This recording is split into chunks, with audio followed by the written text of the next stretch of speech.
అందరికీ మర్నాత. ప్రభునందు ప్రియులారా, క్రీస్తునాథుని కృపా సమాధానం కలుగునుగాక.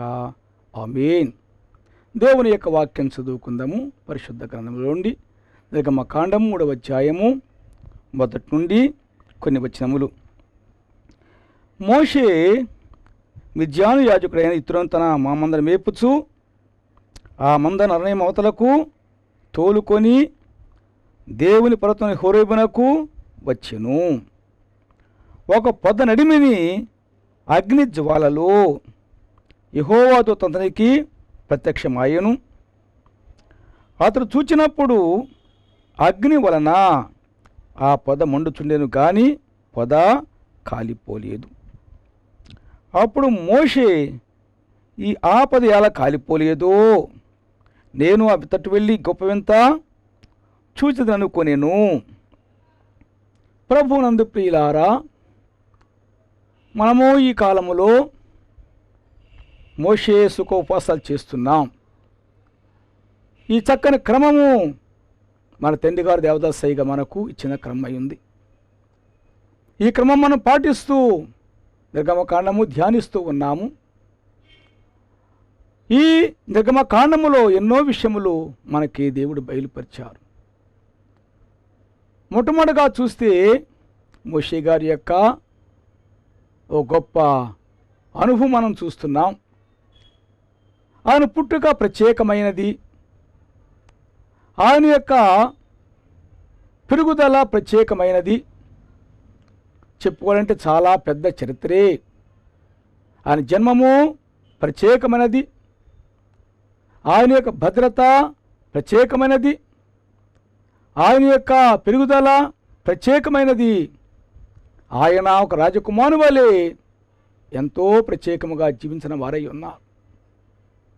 తాను తన జనాంగమును గూర్చి ఆలోచిస్తూ ఉన్నాడు.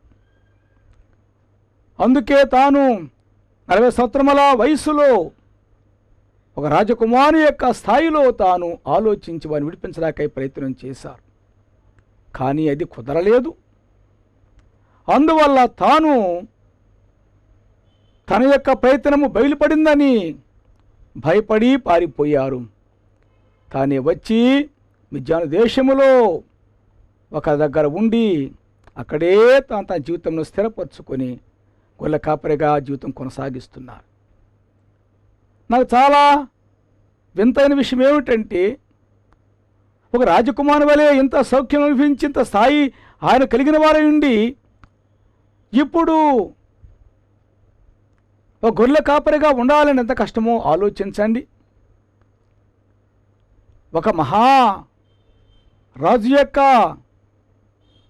అంతఃపురములో లేక సంస్థానములో మహాభవనాల్లో ఉంటూ రాజకుమారి స్థాయిలో తాను జీవించి ఇప్పుడు అత్యంత సామాన్యమైన జీవితం జీవించాలంటే ఎంత మరి కష్టమో ఆలోచించండి. అయినా సరే ఆయన జీవితాన్ని కాదనుకోలేదు. నిజానికి తన జీవితాన్ని అంతం చేసుకోవాలి. అంత గొప్ప స్థాయి నుండి ఎంత తక్కువ స్థాయిలోనికి, ఎంతటి సామాన్య స్థాయిలోనికి రావడం, అలా జీవించడం అంటే చాలా కష్టం. అయినా మోషే గారి చావును కోరుకోలేదు. కానీ ఆ జీవితాన్ని కూడా ఇష్టపడి ఆయన కొనసాగించుట ఎంతో వింతని మీకు తెలియజేస్తున్నా. అనేక మంది తమ యొక్క గొప్ప స్థాయిని బట్టి చాలా సంతోషిస్తూ అది కాస్త కోల్పోయేసరికి ఇక ఎందుకు బ్రతకాలని చెప్పి ఏమో చేసుకుంటూ ఉన్నారు. ఎంత బాధకరమో అంత బాధకరం. మోషే గారు అందరికీ ఇదొకటి మనకు నేర్పిస్తున్నారు. ప్రతి వారికి ఇది మోషే గారు ఈ సంగతి నేర్పిస్తున్నారు. ఎంత గొప్ప స్థాయిలో జీవించినా, తరువాత ఎంత తక్కువ స్థాయి వచ్చి వేసినా కానీ ఏమాత్రమూ చింతించవద్దు. నేనే ఏమైపోయానో చూడండి. మహారాజా సంస్థానములో ఉన్నవాడను, యువరాజులా జీవించిన వాడనే కానీ ఉన్నట్టుండి అకస్మాత్తుగా ఈ స్థాయి వచ్చి వేసినా కానీ నేను ఎలాగూ దాన్ని కూడా సమ్మతించి జీవించాను. ప్రతి వారు కూడా జీవించాలే కానీ తమ యొక్క తక్కువ స్థాయిని బట్టి అకస్మాత్తుగా మార్పు రాగానే, అన్నీ కోల్పోగానే బాధపడుతూ జీవితాన్ని అంతం చేసుకోవడం అనేది ఏమాత్రము తగదనేది మోషే గారి యొక్క జీవితం మనకు ఒక గొప్ప మాదిరిని తెలియజేస్తున్నా. ఆయన 40 సంవత్సరములు గొర్రెల కాపరిగా జీవించారు. చివరగా అనగా ఈ గొర్రెల కాపరిగా జీవించిన 40 సంవత్సరముల చివరిలో ఇదిగో దేవుని యొక్క ప్రత్యక్షత ఆయన సంపాదించుకున్నారు, కలిగి ఉన్నారు. దేవుడే చూచేవారు. 40 ఏళ్ళు చూస్తూనే ఉన్నారు. ఇప్పుడు 40 ఏళ్ళు చూస్తూనే ఉన్నారు. సమయం కొరకు చూస్తూనే ఉన్నారు. నిన్ను చూస్తున్నారు, నన్ను చూస్తున్నారు. ఆయన నిత్యము చూస్తూనే ఉన్నారు. ఆయన చూచే దేవుడు కాబట్టి చూస్తున్నారు. మనమందరము కూడా ఆయన యొక్క దృష్టిలో ఉన్నాము కాబట్టి నేను నా దేవుని దృష్టిలో ఉన్నాను అనుకుంటూ జీవించండి. ప్రభువే తప్పక హెచ్చిస్తారు. పొద వద్ద దేవుడే ప్రత్యక్షమయ్యారు. మా తండ్రి గారే చాలా చక్కని మాటలు చెప్పిన వారై ఉన్నారు. ఒకటి వధ, రెండవది వ్యధ, మూడవది పొద, నాలుగవది సొద, ఐదవది పద అని చెప్పన్నారు. మోషే గారు వధించారు ఐగుప్తులో ఒక వ్యక్తిని. అందువల్ల వ్యధ కలిగింది. తానే పరుగెత్తి పరుగెత్తి పారిపోయి మిద్యానుకు వచ్చారు. అక్కడ ఒక చోట స్థిరపడ్డారు. ఆయనే కాపరిగా ఆయన ఏర్పాటయ్యారు. కనుక కాపరిగా తన జీవితాన్ని కొనసాగించారు అక్కడ. అయితే దేవుడే పొద వద్ద ప్రత్యక్షమయ్యారు. ఓ మోషే, నీవు వెళ్ళాలని చెప్పన్నారు. అన్నప్పుడు మరి మోషే గారు ఏం చేస్తున్నారు? దేవునికి ఏమో చెబుతున్నారు. నేను తగను అంటున్నారు. నోటి మంజము నాలుక మంజం గలవాడను, నేను ఏమాత్రము కూడా తగను, నీవే ఎవరైనా పంపించుకో అని చెప్పి ఆ విధంగా చెబుతున్నారు. ఇదంతా ఏమిటంటే ఒక సొద అని చెప్పి భక్తులు తెలియజేశారు. మనం కూడా దేవుని కార్యం చేయడానికి ఏమో చెబుతూ ఉంటాము, మంచిది కాదు. అది ఏ పనైనా కానీ దేవుని కొరకు చేసే వారముగా ఉండాలి.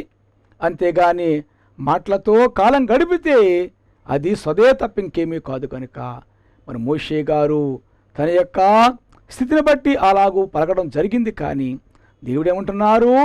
పద అని చెప్పన్నారు. ఇక మాటలు కట్టిపెట్టేసాయి, ఇక పద అన్నారంతే. అప్పుడు మోషే గారు వెళ్ళి గొప్ప కార్యం చేశారు. అయితే ఒక తెల్లవారుజామున నేను ధ్యానం చేస్తూ ఉండగా నాకు 2 విషయాలు మరలా అలాగూ తలంపులోకి వచ్చాయి. వాటిని కూడా మీకు తెలియజేస్తాను. అదేమిటంటే ఇక తరువాత మాట కథ అనగా మోషే గారు దేవుని మాట ప్రకారం వెళ్ళిన తరువాత 40 ఏళ్ల పాటు గొప్ప కార్యములే చేశారు, గొప్ప పని చేశారు. అదే మోషే గారి యొక్క కథ. దేవుడు పద అనగానే ఇంకా మాట్లాడలేదు, కానీ వెళ్ళాడు. కనుక వెళ్ళినందువల్ల ఆయన ఎంత గొప్ప పని చేశారో, ఎలాగూ ఆ గొప్ప జనాంగాన్ని విడిపించారు. ఫరోను ఆయన హడలగొట్టారు, లేక ఫరోను పూర్తిగా ఆయన జయించారు. ఫరోనే గడగడలాడించారు, జనాంగాన్ని విడిపించారు, అద్భుతములతో వారిని నడిపించారు. 40 ఏళ్ల పాటు గొప్ప పని చేశారు, గొప్ప నాయకునిగా ఆయన పని చేశారు. అదే ఆయన యొక్క కథ. వెళ్ళారు కనుక ఆయన జీవితం గొప్ప కథగా మారిపోయింది. కనుక మరి 6వది ఏమిటంటే కథ అని చెప్పి నాకు ఆ విధంగా బయలుపడింది. ఇక చివరగా ఏమిటంటే వృధా అనగా సాతాను పనంతా కూడా వృధా అయిపోయింది. ప్రియమైన వారలారా, ఆలోచించండి. సాతాను ఎంత చేసినా కానీ, అయితే ఈ మోషే గారిని నాయకునిగా కాకుండా చేయడం కొరకే ఎంత ప్రయత్నం చేసినా కానీ సాతాను యొక్క పనులు ఆటలు సాగలేదు.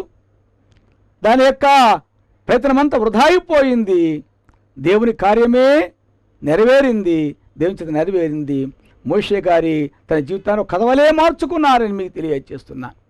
ప్రియమైన వాళ్ళమందరము కూడా మన జీవితాల్ని ఒక్కో కథగా మార్చుకుందాము. మన జీవితాన్ని ఒక మాదిరికరమైన జీవితంగా మార్చుకోవాలి. మన జీవితమే ఓ కథగా మారిపోవాలి. ప్రతి వారు కథగా చెప్పుకోవాలి. అలా ప్రతి వారము కూడా దేవునితో సహవాసం చేస్తూ ఉంటే సొద అనేది మన జీవితంలో ఉన్నట్లయితే అంతా వృధాయే. కానీ మనమే సొద లేకుండా చేసుకుందాము. దేవుని కొరకే మనం ముందుకు సాగే వారముగా ఉందాము. పద అని దేవుడు చెప్పగానే మోషే గారు ఇక మాట్లాడలేదు కానీ వెళ్ళారు. కాబట్టి ఆయన జీవితం అంతా కూడా ఘనముగా వాడబడింది. 40 సంవత్సరాల గొప్ప కథ ఆయన జీవితంలో స్థిరపడిపోయింది. అయితే సాతాను యొక్క పథకమంతా కూడా పన్నాగమంతా కూడా వృధా అయిపోయింది. కనుక మనము మన జీవితాలను ఓ కథగా మార్చుకుందాము. సాతాను యొక్క పన్నాగములు వృధా చేసే వారముగా ఉందాము. ఆయన కృపలో సాగనుందని తెలియజేస్తున్నాం. మా తండ్రి గారి ఓ చక్కని పాట మరి పాడి వినిపించారు. గుంటూరులో ఉండగా, బెత్తెల గృహంలో ఉండగా ఒకనొక తెల్లవారుజామున తండ్రి గారి పాడారట. వృద్ధాప్యములోనే నుండి మిము వృద్ధి చేయుచుండా, వృద్ధాప్యములోనే నుండి మిము వృద్ధి చేయుచుండా, వృద్ధి కాక వృధా చేయుచు ఓరకుంటిరి మీరు, వృద్ధిగాక వృధా చేయుచు ఓరకుంటిరి మీరు. కనుక తండ్రి గారు స్వయంగా పాడారట. ఆయన ఈ పాట పాడుకుంటున్నారు. నీ నిలిపనే పాట పాడుకుంటూ ఉండగా ఈ చివరి చరణములో, ఈ చివరి విషయంలో ఆ పాట యొక్క చివరి చరణం పాడుతుండగా అయ్యగారు వచ్చి ఈ చరణం కలిపారట. కనుక ఆలోచించండి, ఆనాడు అయ్యగారు సజీవంగా ఉన్నారు, వృద్ధాప్యంలో ఉన్నారు. ఆయన వృద్ధి చేస్తూ ఉంటే, వృధా అయిపోతూ ఉంటే అయ్యగారికి బాధ కలిగింది. కనుక అలాగ పాడారట. ప్రియమైన వాళ్ళారా, మనము వృద్ధి చేస్తున్నామా, వృధా చేస్తున్నామా ఆలోచించుకోవాలి. ప్రభుకి సహాయంతో బలముగా సాగే వారంగా ఉందాము. మా తండ్రి గారు అన్నాడు వృద్ధాప్యములో ఉండి అలాగూ పాడారు, ఒక్కొక్కరిని హెచ్చరించారు. ఆత్మరూపుగా ఉండి ఆయన మన మధ్య ఉండి మనం హెచ్చరిస్తున్నారు. కాబట్టి మనము ఆయన పనిని వృద్ధి చేసేవారముగా ఉందాము. ప్రభు కొరకు పనిచేసే వారముగా ఉందాము. ఆయన యొక్క చిత్తము జరిగించే వారంగా ఉందాము. మన జీవితాన్ని ఓ కథలా మార్చుకొని సాతాను యొక్క పన్నాగములను పూర్తిగా వృధా చేసే వారముగా ఉందాము. అలాగూ నిత్యము జయకరముగా సాగుతాము. కాబట్టి భాగ్యం ఒక్కొక్కరికి దయచేసి మహిమ పొందును గాక. ఆమేన్. పరిశుద్ధుడా వందనాలు. ఈ కొద్ది మాటలు మీరే మాలో ఫలింపచేయండి ప్రభా. మా తండ్రి గారే పలికిన మాటలు మేము జ్ఞాపకం చేసుకున్నాం ప్రభా. మరి 2 మాటలు ప్రభా చేర్చి ఉన్నాను, దయతో అంగీకరించుము నాయన. అయ్యా మేమే ప్రభా మా తండ్రి గారి మాటల ప్రకారముగా తండ్రి మేము ప్రత్యేకంగా సాగవలసిన వారమై ఉన్నాము తండ్రి. అంతేకాదు కానీ ఇదిగో మా జీవితం మేము కథగా మార్చుకోవాలి. మోషే గారి జీవితం కథగా మారిపోయింది. మా జీవితం కూడా కథగా మారిపోవాలి ప్రభా. మా కథ వల్ల సాతాను యొక్క పనంతా వృధా అయిపోవాలి ప్రభా. సాతానే వృధా అయిపోవాలి ప్రభా. అట్టి గొప్ప కృప చూపించండి. అందరినీ దీవించమని, ప్రత్యేకముగా తయారు చేయమని, మీ కొరకై వాడబడగలిగే భాగ్యం తెచ్చి కృప చూపించమని మా కొరకై మాదిరికరముగా సమస్తము జరిగిస్తున్న యేసు నామములో మిక్కిలి వినయముగా బ్రతిమలారి వేడుకొనుచున్నాను పరలోకపు తండ్రి. ఆమేన్. తండ్రి, కుమార, పరిశుద్ధాత్మల తగిన సకల ఆశీస్సు ప్రభు దయచేసి మందరిని ఆయనే ప్రత్యేకముగా వాడుకొని వధువుగా సిద్ధం చేసి మేఘమెక్కించి మహిమ పొందునుగాక. ఆమేన్. అందరికీ మరణాత.